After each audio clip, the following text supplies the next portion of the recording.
Kytchen, baby, and you know what it means. GMarie gon' come around. Come on, come on, come on, come on. Come on, come on, let's start the show. Of the building. Yes. We was like, absolutely not. Absolutely. Absolutely not. Yeah. So I understand what the CDC is saying and all of that stuff, and out of respect for what we didn't know, we wanted to be careful, but we also knew that we could create, with this space, we could create something that could keep people away from one another. Because it's separate. Yeah, everything's separate. separate. Yeah. So, Mask, check people, literally, temperatures. I had a van at the time, and I called the manager to come open the door. I said, look, I respect whatever y'all got going on.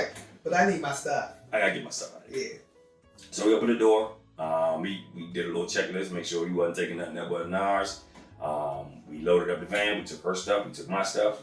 We came over here and we started rocking and rolling. That was the end of that. Yeah, that was it. And out of the fire came a phoenix. Yeah, for sure. A real phoenix. Yeah, So yeah. see you, Phoenix. And we had just finished all of the renovations, all of this, all the paperwork. It was perfect. So to the point that, like, I see one of the clients at the coffee spot that I go to from time to time called Love Life Cafe.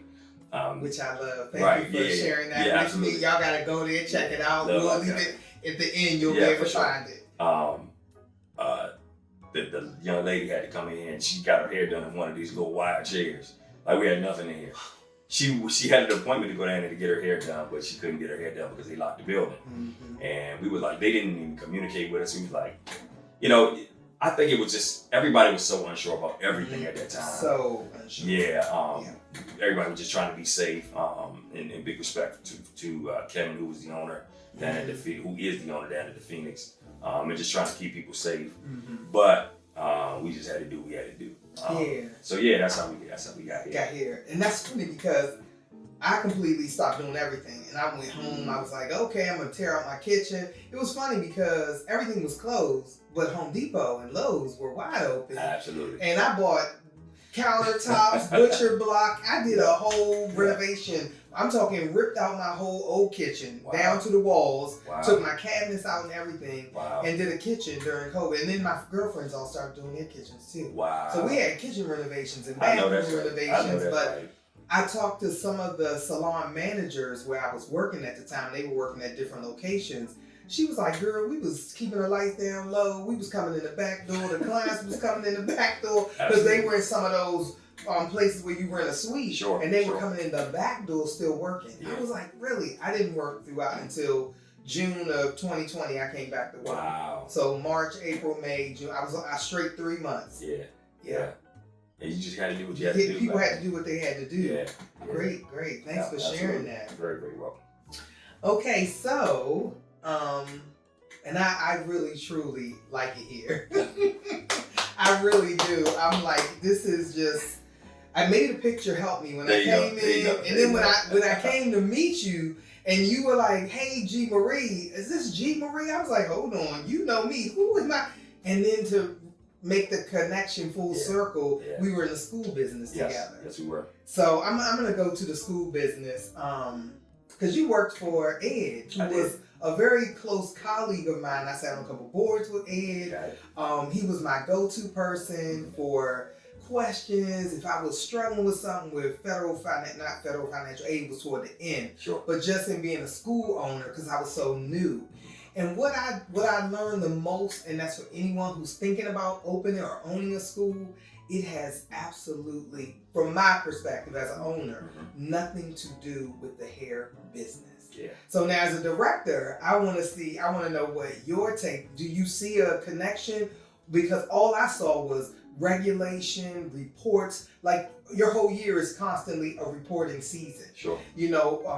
Active shooter report. What was that other one that I was like, what is this? And it directly connects with, NSLDS, because when you get your access to the National Student Loan Data Service, there's another report that you have to do that says, 20 of my students came from African American background, and their family was this. I can't. It was an IS something. I can't. So, just to speak on that small part. So because we were a corporately owned school, the campuses that we would input the information, but the corporate director did the report. Yeah, the corporate director of education did all of those. But you still had to give them the data. Yeah. So right. we had a How registrar. many graduates? Yeah. Okay, so you didn't have to do all I that. didn't have to do that. The registrar did it. Wow. Yeah. I was the registrar. Yeah, I was the director. Oh my God. And that's why when people say own a school, I have no. Because you kind of talked to me about that. And I was like, I would consult. Yeah. But no. Yeah. No, sir. How did you like that though? What made you go into the school director role? Wow. Look, wow. I keep ending up in these roles that I didn't choose, right? I have a really good friend. His name is Reginald Blackman, right? Reggie is a really, really cool guy. So when I owned the Matthews Barbering Company back in 2011, that's when I opened it. Okay. He came on board and he managed the salon for me. But he was also teaching, and he was the Barbering. He was the barbering director. Okay. At the time. At the school. At where the school, became yes. Okay. So I just owned the barbershop, Sure, right? Sure. And I think I was getting a little burnt out, and I was trying to find some different things to do. And he basically said, look, if you have any interest in teaching, which I think you're really, really good at, and I think you've been doing this a long time, the students can learn a lot from you. Would you consider coming on board? So, he made it happen. I came on board. And I was there for 4 months. 4 months. Here you go. I was there for 4 months. And I was just in my lane, right? And the students just kind of gravitated towards me. Always. And I had a lot of but sometimes you don't consider the things that you've been through and how it can help other people. So I would just start to share my stories and so automatically the attendance for the school started coming up. So what happened was corporate started to take notice with the attendance, and they were like, well, why is it the attendance coming up? Well, we got new instructors, and so me being there actually took took a load off of Reggie. Reggie could now be a better because Reggie was also a really, really good instructor, and I learned a lot from him as it pertains to being in the classroom, teaching theory. So like I came in as a student, right? So I would just watch him, and I would see how he did his lesson plans and how he would lay out his plans for the day. But his test scores were always high, but he needed help. He was directing, he was teaching, so it took a load off him, right? So it took a load off him, so it allowed him just to be a better instructor, right? And so I think he was teaching the freshman classroom at the time. So, freshman retention is everything, especially to a hour-based school because of the way the school is funded through the government, right? And so I was there for 4 months. Corporate did a visit. They were like, what's going on down here? Just meeting school. They were like, what's going on? And just so happened, being an owner of a shop, I would always get on the guys about coming to work late, right? And so, one day, I don't know how I thought about this. No, I do know how I thought about it. I used to watch this show called $40 a Day by Rachel Ray. Rachel Ray had you remember that? Yeah, I remember her show. I don't remember So that. what she would do is she would go out with $40 and visit different places and see if she could make it through the whole day, getting breakfast, lunch, and dinner, right? Wow. So I was like, $40 a day is not a lot of money. Just had this random thought, right? But I said, if I could apply that to this industry, right, and I could convince my employees to come to work earlier, and they could make an additional $40 a day. $40 a day is, if you work 5 days a week, is $200 a week, which is $800 a month. Like, that's somebody's rent, right? Yes. At the time. And I was like, So what I did was I took that formula and I taught it on the whiteboard. Corporate happened to be there while I was teaching this, and at the time I didn't really even understand the hour base and them coming to school and how it made the business. I didn't realize that it would lower people dropping out and all of that stuff. So he watched me do this illustration on the board, and I was like, look, in the barber industry, I would always try to convince my employees to come to work earlier. So if they were a decent barber, they could cut one head an hour, right? And at the time, haircuts was $20, right? So $20 an hour, right? So you get $40 a day. So here we are at $40 a day over a course of a month. Like you talking about you struggling, just come to work at one time. That's all you gotta do is come and cut one head an hour.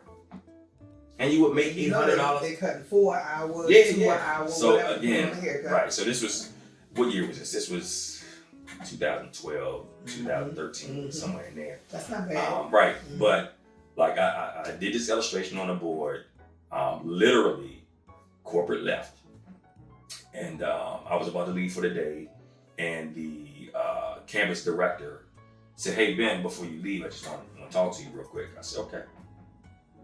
So she said, "Close the door." So I walked in, I closed the door. She was like, "Hey, corporate wants to talk to you." I was like, "Oh Lord, what the world I done now?" Well, I just got here to do something wrong. Should I not bring my personal stuff into the set? I didn't know what was going on, right? So no, sir. Right. So they were like, "I'm gonna call on speakerphone." So Miss Guy was her name. She called on speakerphone, and I'll never forget Seth Hodden. And I got him on the phone, and he's like, "Hey Ben, it was a pleasure to see you earlier, but wanted to have a conversation with you. Not now, but what I want you to do is take my cell phone number and call me when you get in the car." I said, "All right, cool, no problem." So she, Miss Guy kind of looked at me. She's kind of grinned. And I was like, "Okay, I must have did something right?" So I get in the car. I called Seth back, and I'm like, "Hey, Seth." He was like, "Oh man, I just wanted to really, really compliment you on the story that you told, and I don't know if you realize the importance of how that applies to what we do." I said, "I don't, but no, thank you." So he was like, "I'm not sure if you know this, but that campus really, really needs a director of education." Well, they needed a director of education. I said, oh, okay. I'm still not following. I'm like, okay. And he said 2 things that every director should have is to be able to be a good leader, right, and a really good communicator. Yep, the principal. Right. He was like, "Well, obviously we saw some things earlier, and we're all on board." And he named names of all of the people from corporate, and you're definitely our guy. I was like, "Excuse me?" He was like, "Yeah, you're definitely." You want a haircut? Like what? Like what? What So I'm like 4 months in. I'm like, okay, I just been keeping my head down and focused, and here I am, right? And so I was like, "Well, you own a whole barbershop." Yeah, I'm like, "Man, it's always a decision to be made. Like, this is crazy. I got a shop. Do I have time for this, right?" And at this point, are you a part-time teacher? Yes, I'm just a part-time teacher. That's what I would go in early in the mornings. I had other barbers there that would open up the shop and everything, so I didn't really need to be there. So I would go in. I was off at like 2 o'clock or something like that, from 8 to 2 or something like that. Yeah, something like that. And was you taught evenings at the school? No. So I would work at the school in the morning. Oh, from 8 to 2. From 8 to 2. I know, because when I think I met you, you were leaving that Probably, day. Yep. And then I would go to the shop and then finish out at the shop. Yes. So I could still go oversee what was going on at the shop and all of that. So, during that time, during that part of my journey, he was like, "Look, I want you to be director," and I didn't know if I could do it. I said, I don't know if I have time to do this. Like, I had 3 kids. I was recently divorced, and I was wow. Like, it was a lot going on. So I was like, I don't know how to manage. So Seth, I never ever forget this, and I'm forever grateful. He gave me 2 books. One was called Getting Things Done. Okay. Right? Mm-hmm. I can't remember the name of the other book, but Getting Things Done was the one that was more prevalent. To what your situation was. It was. Okay. And I learned, and I learned very, very quickly that you don't have to do everything. Welcome to the Hair Kitchen. Let GMarie take care of your hair. Visit us on Style Seat for appointments or call 443-490-5777 and follow us on TikTok, Instagram, and Facebook. There's something for everyone in the Hair Kitchen. Right. And even a couple things, and I'll say this, the book talks about 3 Ds, right? Mm-hmm. Do it if you can do it within 2 minutes. Mm-hmm.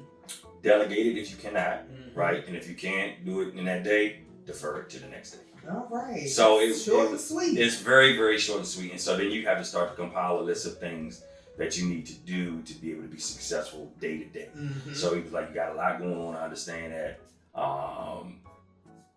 And they probably never looked back when she became the director. No. And so even to the point that Miss Guy eventually left or was let go for whatever reason. And they were like, we want to protect you. This, like, being a campus director is a whole nother monster, right? You were second in command, but if you don't do well numbers wise, we're going to fire you. Like, it is what it is. Like, this is what the corporate. It's about the numbers. This is what it's about. And so we want to protect you because we feel like you're still so valuable. Because if you can't be a director, you can still teach, right? So we don't want to lose your presence in the school because the attendance had gone way up, right? And I'm forever grateful coming from a place of not being able to speak well, right? Right? And reading my newspapers, now they're counting on those things that I took heed of. My dad giving me advice of, reading the newspaper and being able to talk current events and just being a normal person, right? Right? Don't being judged. Like, these things all worked out for my good. You know what I mean? And I found myself in a place where I didn't choose it, it chose me. And Barbering. Each thing sounds like it led you to the next part of the journey in your career. It did. I'm grateful. Very, very, very grateful. Yep. Can you share an example of how you mentored the students to help them in their careers? I think the most important part of anything you're trying to get anybody to understand is really being super consistent. I would have to agree. Consistency you have got to be consistent. Yeah, that's a big thing for me. Consistency and integrity. Yeah, those two. It is. So one of the things that I would always preach is I have more going on than all of you guys in the school. So, and the backgrounds of the students, you talk about students that were 18, we had students that were 50, you know what I mean, in this environment. So, some of them, in and out of jail or whatever. Homeless. I had all kinds of, Yeah. And I learned very quickly, like, even in the educational space, that you got to be careful. It's one of the things that we would do in the classroom is ask people to read aloud, right? And then you have to be careful with that. I learned very quickly that everybody can't read. Correct. I learned that in 7th grade with a student. If I say his name and y'all know me, y'all know. Yeah. Because I got put out of class for that. Because he couldn't say, he got stuck on the. Yeah. Oh, wow. And I'm in the back, hyped up, athlete, let's go. Yeah. And I was like, and I said something else, and the teacher put me out of the classroom. Wow. If my best friend's watching this, she knows exactly what I'm talking about. So you are so right to ask people to and I used to do that at my school, and then I stopped. Yeah. So I didn't realize it was such a thing, and so I looking back, if he would have said something to me, I would have never put him in that predicament. But many little walks of life that you run across in this space. But I think being very, very consistent, like I was at work every day, I was on time every day, I was the last person to leave every day. To get there. Right. And then on top of it, being the director of education, because I could teach, you would have teachers call out. Like the barber, let's say for instance, the barber instructor couldn't show up. Well, who's gonna teach the class? Because we have evening classes. Well, guess what I have to do? Teach the class. I gotta teach class. Me too. I gotta teach class. It is what it is. Exactly. You know what I mean? Sometimes it was on the floor, sometimes it was in the classroom, and I had to just be very agile in this space. Very agile. So, that all of that being said, I think being very consistent, and being able to be good to people and be able to speak to people on their level. As you say that, I'm thinking back to my experiences as an owner, a director, and then an instructor.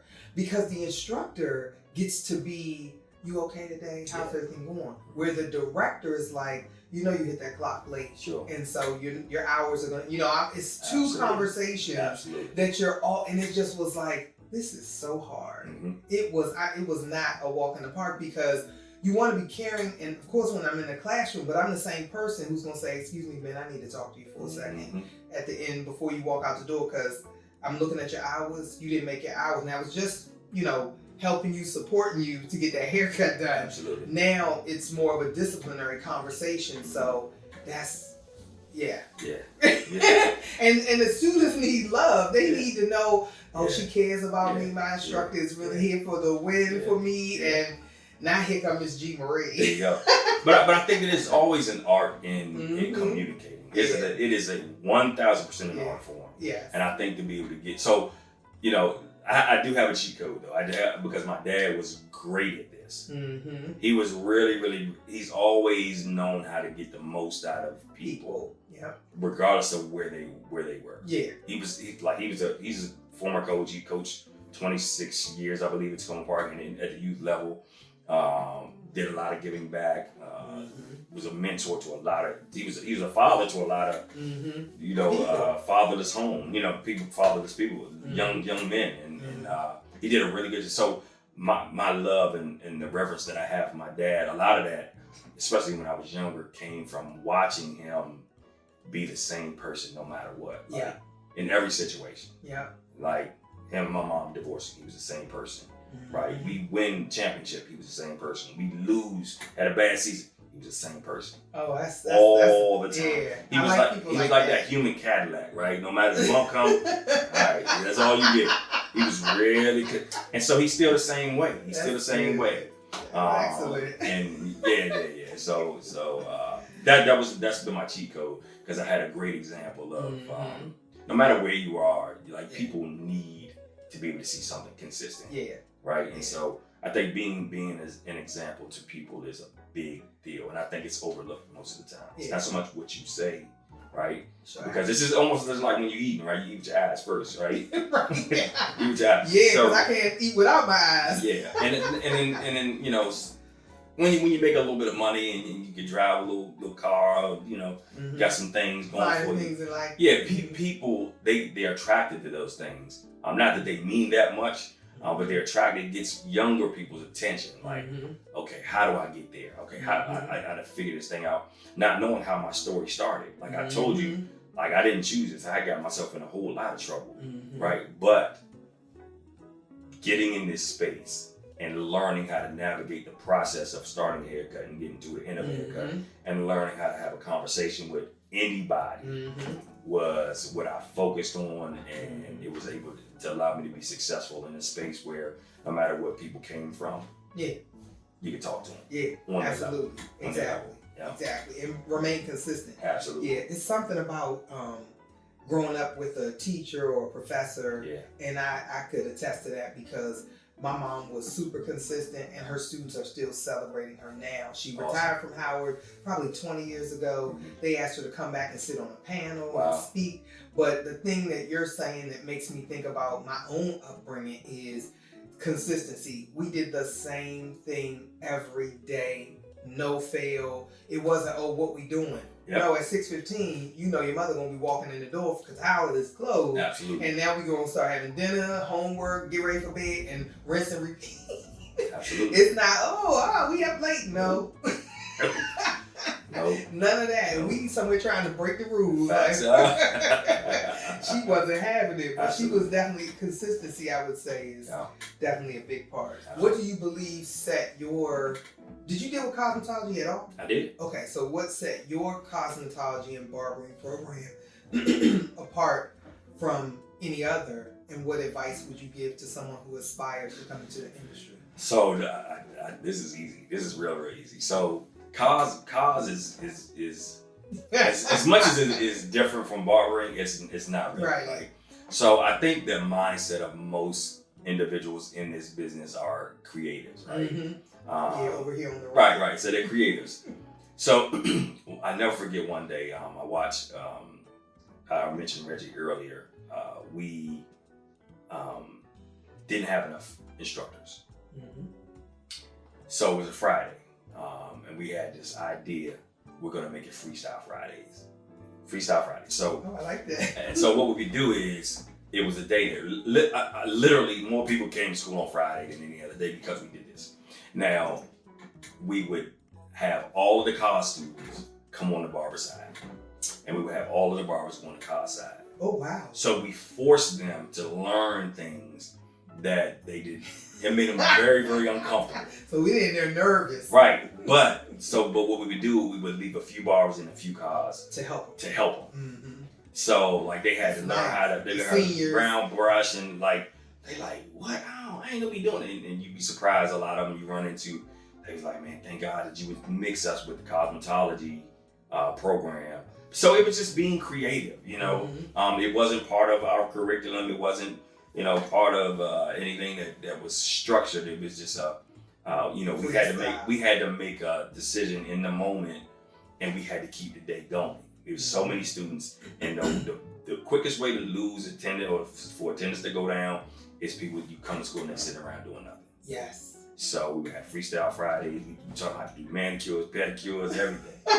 That's so nice, because you hear clients on the cosmetology side saying they're getting their hair done, but then they're going to the barbershop to get their neck fixed. Absolutely. So because I worked for Mr. Campbell, my students all came out of school very skilled in highlights and foils and doing a fade. Because I'm like, and then my dispensary manager was a barber who used to work for Oster, the Clipper company. Yes. And he would come in, and when we got to that small, 4 paragraphs in the book on barbering in the cos book, he would show them how to fade, and my son would sit there and pour things. Because each student had to get a chance to do a little bit. Nice. It would be a 4-hour haircut. Nice. I was like, "Bro, are you tired?" He's like, "I'm okay."